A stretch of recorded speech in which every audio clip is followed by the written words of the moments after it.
So, oh, so recently, just trying to explain this, I wanted to consecrate myself to Mary. So the reason why is, one, Mary's kind of always been part of my priesthood. I think I told you that.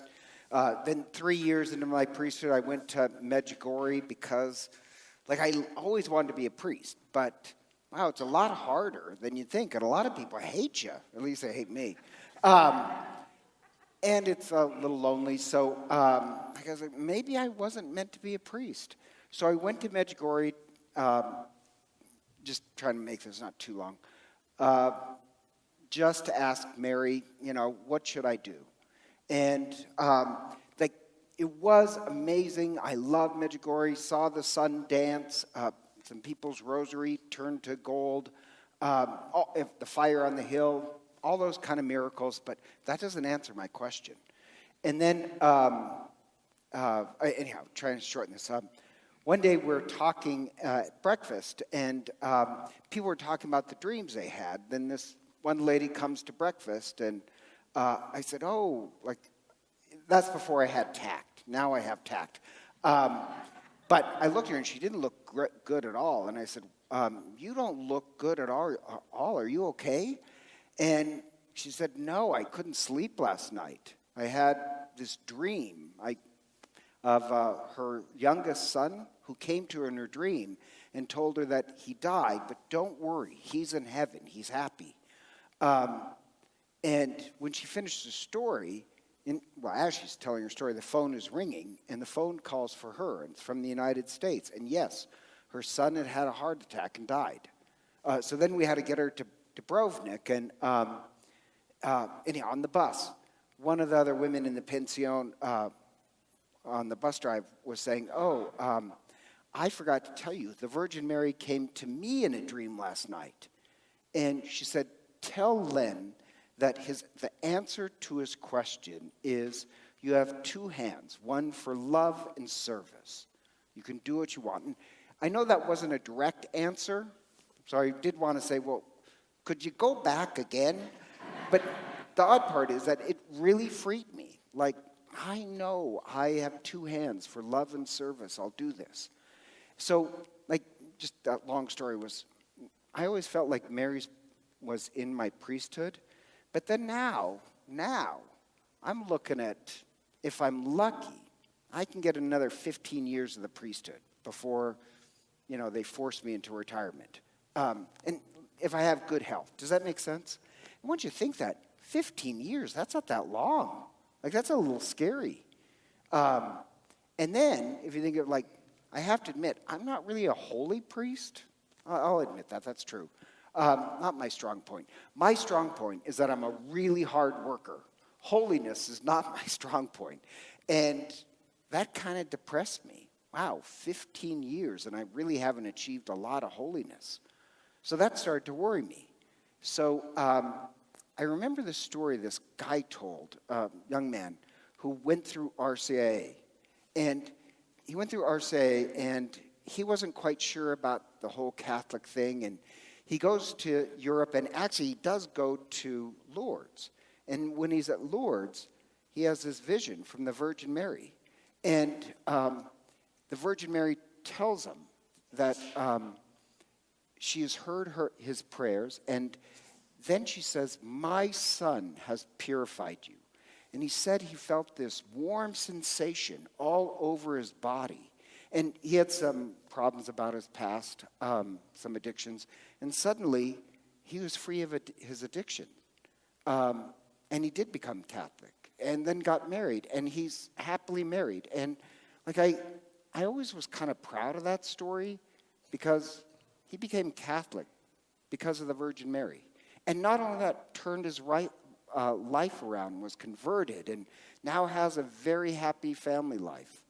And so, I remember that, and I was like, wow, I only have about 15 years left, so I better get to Lourdes.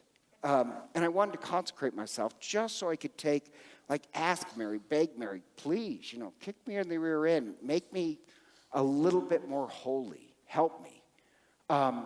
So I really wanted to go to Lourdes, but the problem is this thing called COVID came up. So I was like, well, that's done for. And then one day, Blanca was talking to Shaq. And she was talking to Shaq, and of course I eavesdropped. And she said, oh, Shaq, Ron and I, we want to consecrate ourselves to Mary because she had a whole story about the good effects it had on one of her friends. And Shaq said, oh, yeah, I can help you with that. He's done that with a lot of people. And I was like, well, I want to get on board with that.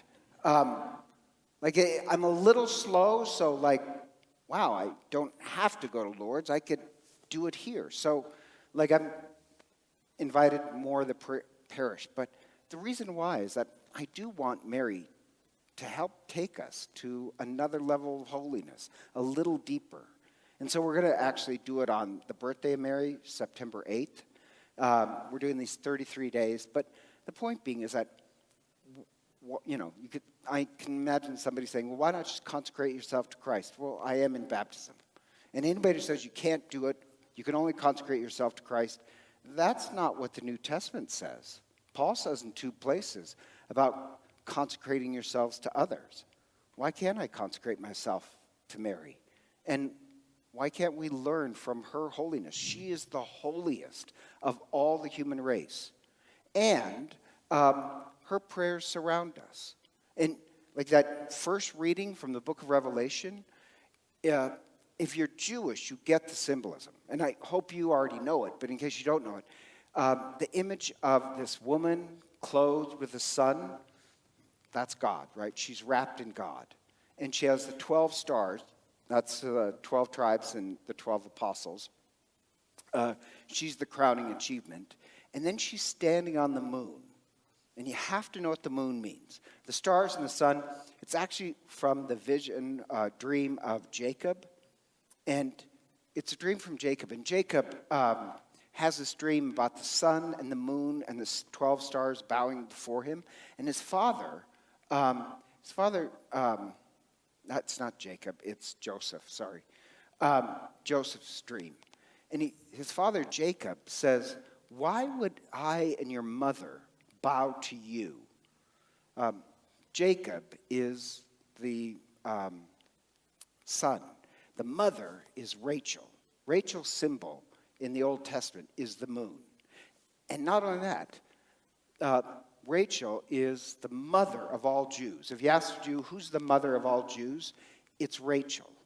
And in the Old Testament and Jewish tradition, Rachel, the mother of all the Jews, she has the strongest prayers. In the book of Jeremiah, it mentions that she is praying for all the Jews. And so, even today, Jews go back to Bethlehem to pray that Rachel will pray for them. So if Mary is standing on the moon, it's not only saying Mary is a new Rachel, but Mary's prayers are even stronger than Rachel's. So I do believe Mary's prayers have surrounded us all our life. And on the Feast of the Assumption, we gather together to celebrate this very ancient feast, that this is the day that Mary was taken up into heaven, that Mary entered into her glory. As she's taken up into the glory, why can't we pray that our holiness raises a little notch higher? Mary is always with us. In fact, one of our old-time parishioners actually died this afternoon. And I think this is kind of interesting. So as she's dying, one of her daughters is there. But she has several children. One is named Mary. And as she's dying, she calls out for Mary. And the other daughter thought it meant maybe she wanted her other daughter. But she has several children. I said, well, today is the Assumption. Maybe your mother, who's very devout Catholic, maybe Mary was there to greet her into heaven. I like to think so.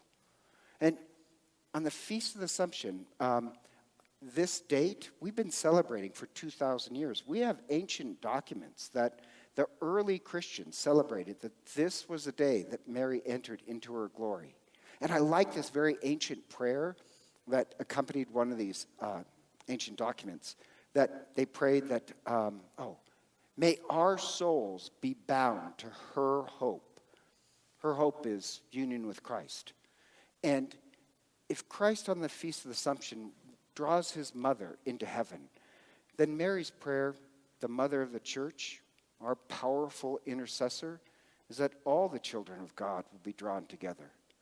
On this day, why don't we pray that all of us, through the intercession of Mary, come even closer to her Son?